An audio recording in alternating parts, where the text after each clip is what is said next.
أعوذ بالله من الشيطان الرجيم.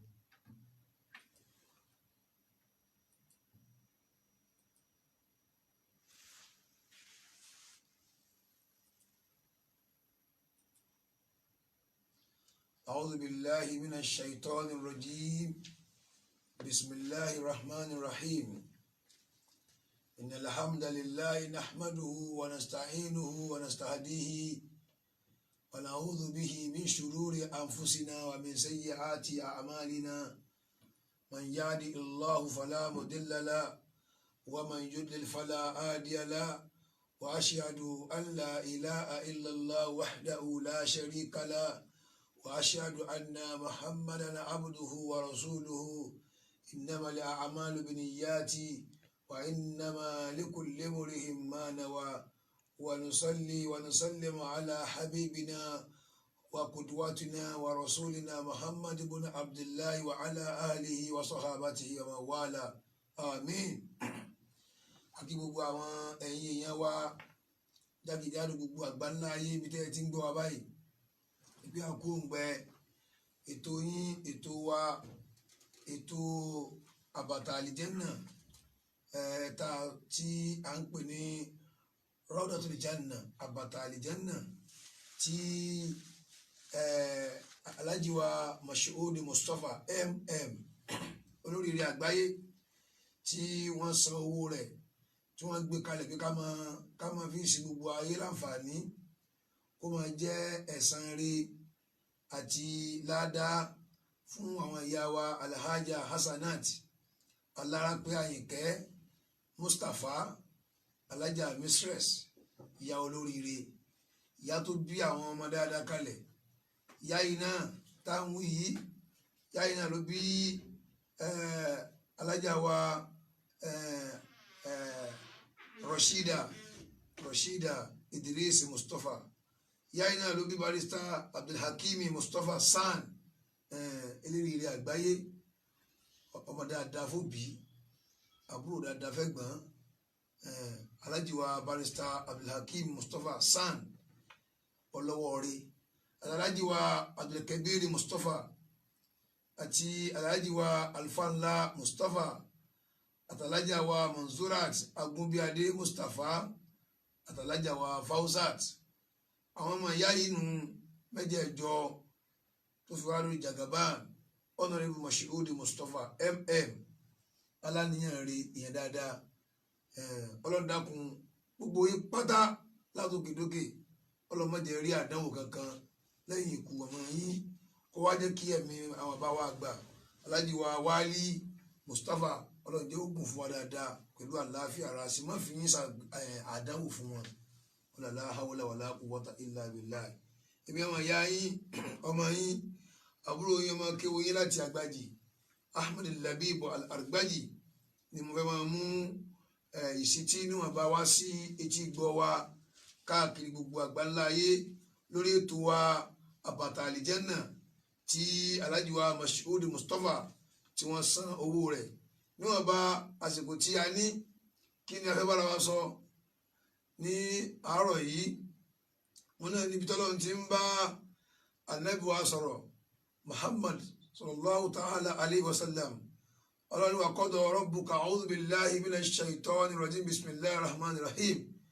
Wa qada rabbuka an la ta'budu illa iyyahu wa bil walidayni ihsanan imma yablughanna indaka al-kibara ahaduhuma aw kilahuma ولا تقل لهما هف ولا تنهرهما وقل لهما قولا كريما واخفض لهما جناح الذل من الرحمة وقل رب ارحمهما كما ربياني صغيرا. صدق الله العظيم. Ọlọ́run àti parí ẹ̀ àdálẹ́jọ́ kí bí ó sì rí nu alla ta'budu illa iyyahu. Ẹ gbọ́dọ̀ foríbalẹ̀ fẹ́ni kankan, ẹ gbọ́dọ̀ pẹ́ ní kankan ní Ọlọ́run, ẹ gbọ́dọ̀ fún ẹnì kankan ní ìsìn gbígbé sọ Ọlọ́run. La ma'buda bihaqqin illa hu. Kò sẹ́nìkan tó lẹ́tọ̀ọ́ sí ká pé ẹja máa sin ẹni yìí tá a máa fún un ní ìbáàdà àfọlọ́run nìkan. Nígbà tí ó wọ́n lómi wá àti tó fẹ́ ká máa fi ń tọ̀hún ó jẹ́ òbí wa bil walidayni ihsana ìtọ́tùkù lẹ́yìn pé ẹ bá ṣe bàálà fẹ́mi ọlọ́run tán òun náà ní kẹ́ ẹ máa ṣe dáadáa sáwọn òbí yín àwọn òbí yín kẹ́ ẹ jẹ́ kí dáadáa kó pọ̀ fún wọn torí lẹ́yìn èmi ọlọ́run òbí ló kù lẹ́yìn ọlọ́run òbí ló kù wa bil walidayni ihsana àwọn òbí yín ẹ máa ṣe rere sí wọn imma yablughanna indakal kibara ahaduhuma aw kilahuma wala taqul lahuma uffin àyíbámọ̀ wọ́n lè àwọn méjèèjì lè dàgbà sí ọ lọ́wọ́ àbí kan nú wọn la taqul lahuma uffin tó bá provoke rẹ má ṣe sí ọ sí wọn má yẹ̀yẹ́ wọn má kó wọn jáde bí ọmọ ọjọ́ mẹ́jọ la taqul lahuma uffin má ṣe sí ọ sóbí rẹ ọmọ tó bá ṣe sí ọ sóbí rẹ kó máa retí ẹ ní ọ̀dọ̀ ọmọ tiẹ̀ náà la taqul lahuma uffin abẹ́rẹ́ ayé lónìí ẹni tó digbá kúlẹ̀ lónìí tó òbí kò sí lọ́wọ́ àwọn ọmọ la taqul lahuma uffin òbí mi yìí sì ń bẹ ọmọ rẹ̀ bí gàtí ń bẹ bàbá rẹ̀ ìjọ dákun lọ skul jọ lórí ọ̀rọ̀ ara ẹ̀ náà níbà jọ ọmọ yìí má kú bá mi ìyá yóò tún máa pè àgbákò mọ́ra rẹ̀ bí epo òun yóò sọ ibú tọmọ yìí tí ó bá ṣe oríire la taqul lahuma uffin ẹ má ṣe sí ọ sí wọn wala tanharhuma ẹ sì má jágbe mọ́ wọn wa qul lahuma qawlan karima ẹ máa sọ gbólóhùn alápọ̀nlé fún wọn ọlọ́run ló wí o àjẹkí wàá jì bí ni nǹkan dandan ni bí irun ṣe yẹ dandan fún wa ká kí ni ká ṣàpọ́nlé òbí yẹ dandan fún wa torí pé lẹ́yìn ọlọ́run òbí ló kù lẹ́yìn ọlọ́run òbí ló kù kò sẹ́ni tó kù lẹ́yìn ọlọ́run jù òbí lọ ọlọ́run la taqul lahuma uffin wala tanharhuma ẹ má jáde mọ́ wọn ẹ má useless olójú àwọn èèyàn ẹ má yẹ káwọn èèyàn rí pé àti bàbá rẹ̀ ò ti ẹ̀jọ́ lójú àti ìyá rẹ̀ ò ti ẹ̀jọ́ lójú la tanharhuma wa qul lahuma qawlan karima waqfid lahuma janaha dhulli minar rahma gbogbo tọ́lọ̀ bá sọ ọ́ dà rírà rẹ̀ lè fáwọn òbí rẹ̀ bí Alhaji wa Mashood Mustapha àti gbogbo àwọn ọmọ ìyá wọn pátá ti ń ṣe fún ìyá wọn àti bàbá wọn la taqul lahuma uffin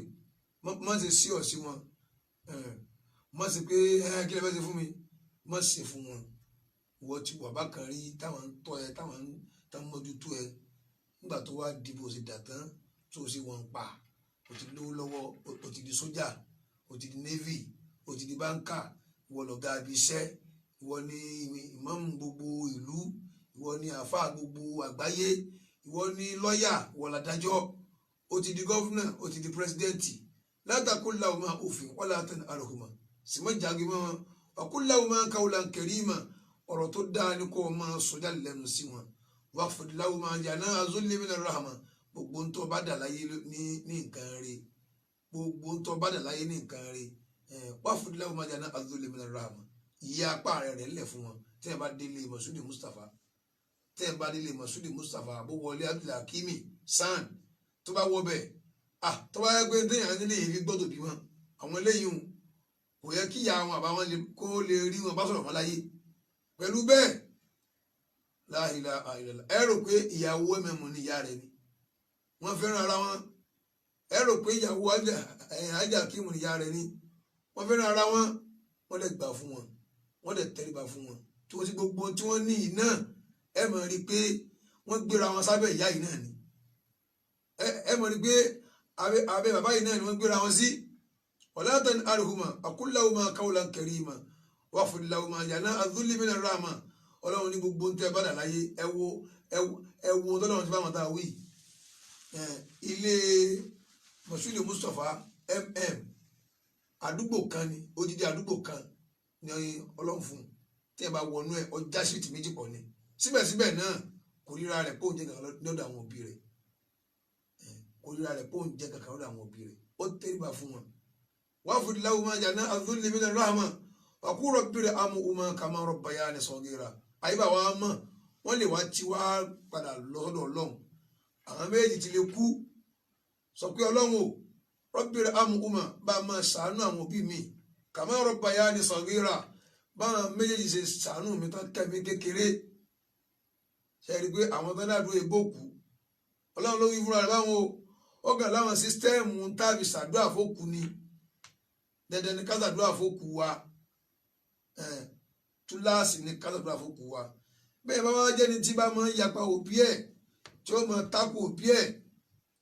nínú àwọn kàbáyìrí ẹ̀ṣẹ̀ ló wà àwọn ẹ̀ṣẹ̀ ńláńláńláńlá náà ni kí èèyàn máa yapa òbí náà ló wà téèyàn bá dánrú ẹ̀ wò ó ti wá ìbínú Ọlọ́run. Anil Mughirati bun Shu'bah radiyallahu anhu an an-nabiyyi sallallahu alayhi wa sallam qala inna Allaha harrama alaykum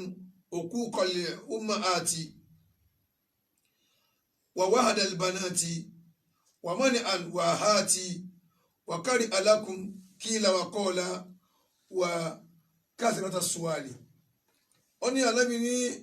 Ọlọ́run ṣe léèwọ̀ lé yín lérí kí ni àwọn nǹkan náà uquqa al-ummahati kéèyàn máa tàràgbọ̀n kó máa ya bóran kó máa ya wèrè máwọn ìyá rẹ̀ lọ́wọ́ káwọn òbí rẹ̀ má jọ lójú tó ní má fọmọ fún ẹ bá fọmọ fún ọmọ yín lọ jìyà ni o àwọn òbí rẹ̀ kápá rẹ̀ o uquqa al-ummahati àwọn òbí yín Ọlọ́run ṣe léèwọ̀ lé yín lórí pé ẹ gbọ́dọ̀ yapa wọn tí a bá ti ní ẹsẹ̀ bọ́ wa wahada al-banati kéèyàn bí ọmọ obìnrin kọ́ lọ rí mọ́lẹ̀ Ọlọ́run lóhun ṣe léèwọ̀ lórí yín wa mani'a al-wahati àwọn nǹkan àǹfààní ẹni tán ní kéèyàn ta lọ́rẹ̀ kan pé tọ̀ ẹ̀bùn lábẹ́yà ní nǹkan kó wa jẹ́ tí ó máa kọ̀ fún àwọn èèyàn pé ẹ má fún wa kariha lakum qila wa qala Ọlọ́run ni mo kọ̀ fún yín qila wa qala wọ́n wí wọ́n pé ẹni tí bá máa ń ṣe bẹ́ẹ̀ kàbáyìrí ẹ̀ṣẹ̀ ni wa kathrata as-su'al àti kéèyàn máa jọ ń bára ó ti ní tí ó jẹ ntún wá tún para lé àwọn èèyàn káàkiri sọ̀sọ́lám wà ìdọ́ àtàlímẹ́ẹ̀l kéèyàn máa fi dúkìá ráre kó máa ráre dúkìá ó ti ní tí ó jẹ ó tún ra míì kalẹ̀ ó fi ṣàbàṣà ó kọ́lé káàkiri àdúgbò káàkiri kò gbé bẹ́ẹ̀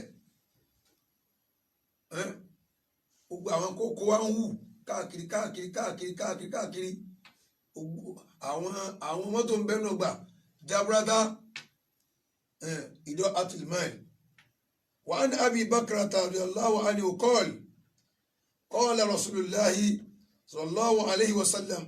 ala unabbiukum akbar al-kaba'ir ó ní Ànábì ní pé ẹ̀jẹ̀ fún yín nírò ẹ̀ṣẹ̀ ńláńlá tó lé nínú àwọn ẹ̀ṣẹ̀ salasan tó wá jẹ́ mẹ́ta àwọn kàbáyìrì nínú ẹ̀ṣẹ̀ àwọn gbáǹkọ́gbì ẹ̀ṣẹ̀ Ànábì ní ẹ̀jẹ̀ fún yín nírò kulna bala ya rasulullahi ọ̀yà abẹ́gbọ̀ wà Ànábì qal Ànábì ní al-ishraku billah kéèyàn máa ṣẹbọ pẹ̀lú Ọlọ́run kó máa fún ẹlòmíì ní ìsìn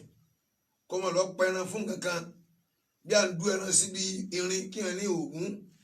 bí à ń dú ẹran síbi òkúta kéèyàn ní Èṣù bí a lọ ń gbé nǹkan kan fún òkè irú ibi tá a wà yìí ní tóbi ń bí yẹn tọ̀ òun lọ bọ òkè sóbì bí à ń forí kalẹ̀ fún kankan al-ishraku billah Ọlọ́run ní Ànábì ní Ọlọ́run ní òun ò fẹ́ nínú àwọn ẹ̀ṣẹ̀ ńláńlá sì ló wà gbàjẹ́ ó tún mú ẹlẹ́ẹ̀kejì wá Ànábì ní wa uququl walidayn kí ọmọ yapa ìyá àti bàbá ẹ̀ kó má gbọ́rọ̀ sí wọn lẹ́nu mọ́ kó má yapa ìyá àti bàbá rẹ̀ ó wà náà kàbáyìrí ẹ̀ṣẹ̀ ìgbẹ́gbẹ́ kàbáyìrí ẹ̀ṣẹ̀ tó lè gbé yẹn wọ́n náà ń gbé bẹ́ẹ̀ lọ́kẹ́ dàrẹ́ẹ̀tì tíkẹ́ẹ̀tì náà wọ́n ti já a fún ọ látara pé o rọ́ọ̀lù kàbáyìrí ẹ̀ṣẹ̀ àwọn ẹ̀ṣẹ̀ tí tó jẹ́ kéde yẹn bá kú lórí ẹ̀ kò láforíjì kankan lẹ́yìn kó tó ń wọjá náà mà lọ. uququl walidayn ìyapa àṣẹ ìyá àti bàbá ó wà nínú àwọn kàbáyìrí ẹ̀ṣẹ̀ wa kana muttaki'an lásìkò táwọn Ànábì sọ̀rọ̀ débi bíi ó rọ̀gbọ̀kú gbà náà ni fàjẹ́lásà ó bá jókòó lẹ̀ padà ó kú olórí rọ̀gbọ̀kú kàbáyìrí nínú kàbáyìrí tó lágbá òun náà ni uququl walidayn wà Ànábì dìde ńgbà náà láti fi hàn pé sport tí mo dé yìí sport tó le ni téèyàn ò bá ṣọ́ra yóò tara òbí rẹ̀ wọ ọjà náà mọ́ lọ́hùn. gbogbo ìwọ tí bàbá rẹ̀ ìyá rẹ̀ tán ti wà lálẹ́ kìámà tó sì mọ̀ pé kọ́nù nǹkan kan ń bẹ láàrin ìwà àti wọn kan tó wọ ọ̀dọ̀ ọlọ́run lọ ọ̀rọ̀ rẹ̀ dọwọ́ ọlọ́run báyìí o tètè ya múra sí sìgìfàrù kọ́ ọmọ lọ sí sìgìfàrù dáadáa kó dẹ̀ máa tọrọ àdúrà fún wọn kó máa gbààwẹ̀ lórí ẹ̀ àwa títí wá ń bẹ láyé ọlọ́run yìí fún wa ní opportunity báyìí ẹni tí ó ní àlàyé ó yìí láǹfààní láti chẹ́ǹjì kó mọ́ bàbẹ́ kú tó bá fi lè kú mọ́ ọlọ́wọ́ pẹ̀lú bẹ́ẹ̀ tiẹ̀ ti bọ̀ òkú kùlùwàdé ọ̀rọ̀ Ànábì Muhammad ni o sọ̀sálàm ó sì tún ó jẹ́ ìrìnlẹ̀ nínú Al-Qur'an tá a ti fa ẹ̀rẹ́ kan fakọ́ọ̀l Ànábì tún ní kò tí ì síbẹ̀ alá wa qawlu zuri gbólóhùn rọ ká máa ń rọjọ́ kásá lè níyì ká máa ń rọjọ́ láti bàtẹ̀ nìkan jẹ́ ká máa ń rọjọ́ láti fínísì ayé ẹnìkan torí pé wà lókè ẹja ajá bọ́ ká máa ń rọjọ́ nítorí àti gba ìláàrin ìjọ náà kàbá ìlú wa wa shahadatu zur ẹ̀rí irọ́ nǹkan tí ò sojú ẹ wọ́n ń pè orí fún ẹ ló àbá ẹgbọ́ sẹ́ẹ̀ máa ń pa ọ̀rọ̀ báyìí wọ́n ń kọ́ọ̀lù rẹ̀ wọ́n náà sọ pé bẹ́ẹ̀ ni ó tọ́ ni bẹ́ẹ̀ ni ó tọ́ ni nítorí kó o lè fi nílẹ̀ pé ẹni ìyẹn ń sòdodo ọ̀bẹ̀rù jáde kìámà ṣáádàtú zuri àwọn èèyàn kan wà wọ́n máa ń mú wọn lọ sí kóòtù káwọn lọ jẹ́rìí ọ̀rọ̀ tí ò sojú wọn ẹ ṣàgbákò wájú ọlọ́run ọ̀rọ̀ tí ò sojú ẹ tí wọ́n náà máa ń gbé wọ́n ó máa ń pa rẹ̀ àmọ́ wọ́n fẹ́ lò ẹ́ fún aspect yẹn pé kí wọ́n kan sáà jẹ́rìí sáà tọ́ kí bẹ́ẹ̀ ni ọ̀tàn bẹ́ẹ̀ ni nìkan náà bẹ́ẹ̀ ni ọ̀kan 1 million naira ni sóò ní náà tán ọlọ́run ló mọ iye tètè pé ẹ̀rí irọ́ náà fi tì mẹ́wọ̀n gbére báyìí ẹni kankan rí ẹnìkan pé sáà show face kò sì mọ lọ́ntì ẹ̀ bá show face níbi tó bá ti àtẹ́ǹtì kọ́ọ̀tù ọyọ kan wọ́n mọ̀ wá mọ́ àìmọye bẹ́ẹ̀ ẹ̀rí irọ́ gbogbo èèyàn amòfin ọlọ́pàá tẹ́ẹ̀mọ́ báwọn èèyàn ṣe ẹlẹ́rìí irọ́ tẹ́ẹ̀mọ́ mú àwọn ọ̀rọ̀ wá lórí ọ̀rọ̀ ọ̀rọ̀ tẹ̀sí mọ̀ pé irọ́ lẹ̀ ń pa ẹ̀fẹ́ yí kéèsì mẹ́tò ní kéèsì lọ́wọ́ ẹ lọ́ọ́ yí padà tẹ́ẹ̀ bá yí padà ẹ ṣàgbákò níwájú ọlọ́run fàmáńdà la yukarriru ànábì ó yẹ gbogbo ìsà ń para rẹ̀ pé qawlu zuri shahadatu zuri gbólóhùn rọ ẹ̀rí rọ gbólóhùn rọ ẹ̀rí rọ atakunna lẹ́yìntà ó sàkátà ànábì dákẹ́ ó ti ń para kìíní jù bẹ́ẹ̀ sì ni lónìí tá a wà láyé lónìí àgbákò tí ń ṣíwájú láyé lónìí òun náà ni àwọn nǹkan tí ànábì ń para yìí njẹ́ ò sójú ẹ ó sì máa jẹ́rìí nítorí kẹ́ni tó ń jẹ́rìí lè bá máa sọ pé ọ̀rẹ́ gidi lélẹ́yìí sóhun fawailun summa wailun liqadil adli min qadi samahi gbogbo ẹni tí ń bá ń dájọ́ táwọn èèyàn tó ń gbẹ̀rì rọra bọ̀ tó sì gbà wọ́n láàyè tó ń gbọ́rọ̀ lẹ́nu wọn gbọ́rọ̀ lọ sáìdì kejì ó ti mẹ́nìkan lẹ́yìn oníkódà ọ̀rọ̀ tó mẹ́sàn yìí òun ó fẹ́ ní ìjẹ́rìí sí ń gbọ́ so ojú ẹni bẹ́ẹ̀ ni ojú mu ni o ojú ẹni bẹ́ẹ̀ ni ó sígbà tí ó tọ́yọ ń sọ̀rọ̀ ó gba létí pé ọ̀lá ó gba létí o kọ́ra mi gan-an tó ń là wọ́n gbà náà kò sì máa ń pa rẹ̀. وعن أنس رضي الله عنه قال وعن عبد الله يعني بن عمر بن عاصي رضي الله عنهما عن النبي صلى الله عليه وسلم قال النبي الكبائر إذا كان يا كبائر يا ويسال الله الإشراك بالله هنا نكدان كمي قملون دان كمي قملون agbóńdè sí ìbàdí kéèyàn dé òǹdè kọ́ńtọ̀ òǹdè yìí tó wọn bá ti dé báyìí ẹ̀mí wọn balẹ̀ tó wọn bá ti dé fún báyìí ẹ̀mí wọn balẹ̀ ó lè jáde nígbà míì kó dọ́nà gèrè alímì kó kàn án kí ni yóò ṣe lára mi lá kó dàkú tọ́ntọ́ntọ́ntọ́ntọ́ntọ́n kó wá padà sílé torí kó gbàgbé ó dé sílé ó gbàgbé fúnpá sílé la ilaha illallah ó gbàgbé àdó sílé àdó gbàdó mi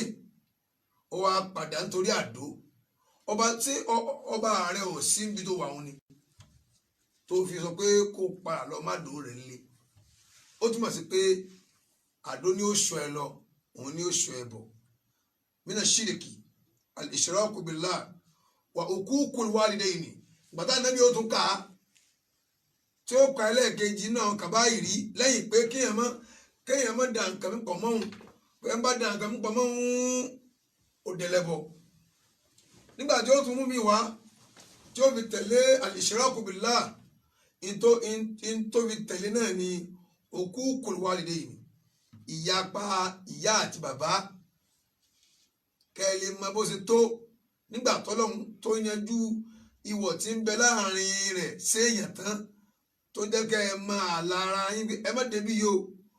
ẹni tí ó tún fi tẹ̀lé náà ni òbí uququl walidayni sọ̀rọ̀ pé ìwọ gbogbo ọ̀rọ̀ èèyàn ló fẹ́ gbọ́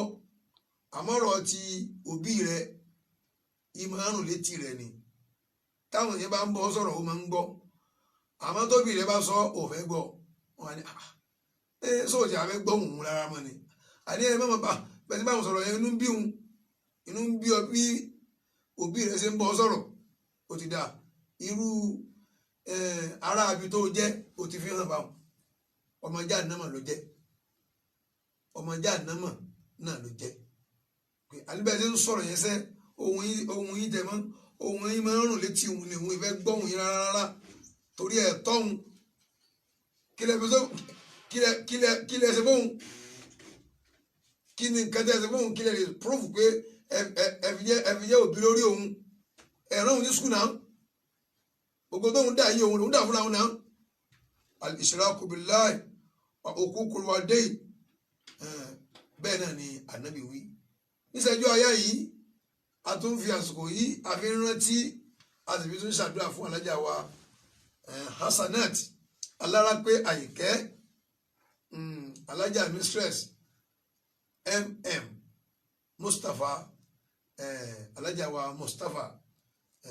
alájà wa Hasanat Alárápé Àyìnkẹ́ Mustapha alájà mistress màmá tó bí alájì wa Mashood Mustapha Abdulhakeem Mustapha bẹ́ẹ̀ àwọn tí mo kà lẹ́ẹ̀kan lọ́dà gbọ́n wa kẹ́ wọn bá a foríjì wọn wọ́n láǹfààní tí wọ́n fún gbogbo ayé gbọ́ yìí dákun bá wa dáríjì wọn Ọlọ́run dákun bá wa yìnda wọn gbogbo ohun tó bá fi ṣèwọ́ Ọlọ́run dákun bá wa yìnda wọn kó bá wa lékún kẹ́ fún wọn tó pé nínú ìran kan wá ní pé nínú òkè Ọlọ́run ni wọ́n wà dákun bá wa lékún kẹ́ fún wọn. wà á ní Anas radiyallahu anhu qala Anas ó ní zukira inda rasulillahi sallallahu alayhi wa sallam alkabahir wọ́n sọ àwọn ọ̀rọ̀ kan lẹ́gbẹ̀ẹ́ Ànábì wọ́n sọ àwọn kàbáyìrí àwọn ẹ̀ṣẹ̀ ńláńláńláńláńlá tó lágbá tó wà dangerous níjọ́ kan fakọ́l wọ́n ní ashiriku billahi Ànábì ní ashiriku billahi wa uququl walidayn ashiriku billahi kí ẹ máa ṣẹbọ pẹ̀lú Ọlọ́run àti ìyapa àṣẹ òbí ẹlòmíì kìí fẹ́ rí mí bàbá rẹ̀ àti ìyá rẹ̀ láwo ìyá ní ìfẹ́ gbọ́rùn wọn sẹ́ ó pé kẹ́ni tí ò tó wọn kó bóun sọ̀rọ̀ kóun sì ṣe nǹkan ní kóun ṣe ó pé yá ìlé ìgbà mọ́ ó léèyàn bí iṣẹ́ wọn á lọ sábà bàbá rẹ̀ pẹ̀tọ̀ ẹ̀rọ kan ọmọ yín ẹ̀rọ kan bàbá wọn sọ̀rọ̀ ọmọ yín ọmọ wa yìí wọ́n dàgbé níbi iṣẹ́ wọn ló pẹ́ dé wọ́n á ní fún kó tiẹ̀ lọ ọ̀dọ̀ dáàdì mi yẹn mi tí ì sáàkì tẹ́lẹ̀ ó yá wọ́n ẹ̀sẹ̀ wá ní káwọn tó fi ṣe ọ̀gá níbi iṣẹ́ kan kọ sáàkì lẹ́tà fún wọ́n ẹ̀sẹ̀ wá lè pé olólè wa gangan sẹ́lẹ̀ wa ní ọ́fíìsì wa ni táwa nìkan lọ bá fún ọ̀rọ̀ rẹ ju bàbá rẹ lọ nígbà tán bá tí wàá rí bàbá rẹ bá sọ̀rọ̀ pé kó bá wọn bẹ̀ ọ́ ta ni ká wá sọ fún ó pé ọ kán wá nọ́mbà girlfriend rẹ kí girlfriend rẹ fọwọ́ lé ọ lórí kó bọ́ sọ̀rọ̀ ó pé ọ bẹ́ẹ̀ ni kò dáa Al-Qur'an ní ká má ṣe bẹ́ẹ̀ ká má yapa àwọn òbí wa jàmáà ẹ dákun ibi tí kálukú wà ẹ bá wa ṣe kúlẹ̀ aláwọ̀ kan fún ìyá wa ìyá dáadáa alájà wa Hasanat alára pé Àyìnkẹ́ Mustapha kọ́lọ́n dákun bá wa dáríjì wọ́n ọlọ́run o gbogbo àṣìṣe wọn àmọ́ sí wọn níwájú rẹ ọlọ́run dákun bá wa yáàfin wọn bẹ̀ wọ́n lá pé kò sẹ́nìkan tí ń forí jiyàn ju ọlọ́run lọ bá wa dáríjì wọn ọlọ́run bá wa kẹ́ ẹ mọ́mọ́ rẹ̀ ọlọ́run bá wa kẹ́ ẹ mọ́mọ́ wá ajá àṣàna tí wọ́n rè kíyàmọ́ Àlàyìnkẹ́ tí wọ́n rè kíyàmọ́ ọlọ́run bá wa kẹ́ ẹ mọ́mọ́ wá. Bismillahir rahmanir rahim Allahu ahad Allahu samad lam yalid wa lam yulad wa lam yakun lahu kufuwan ahad. Amin.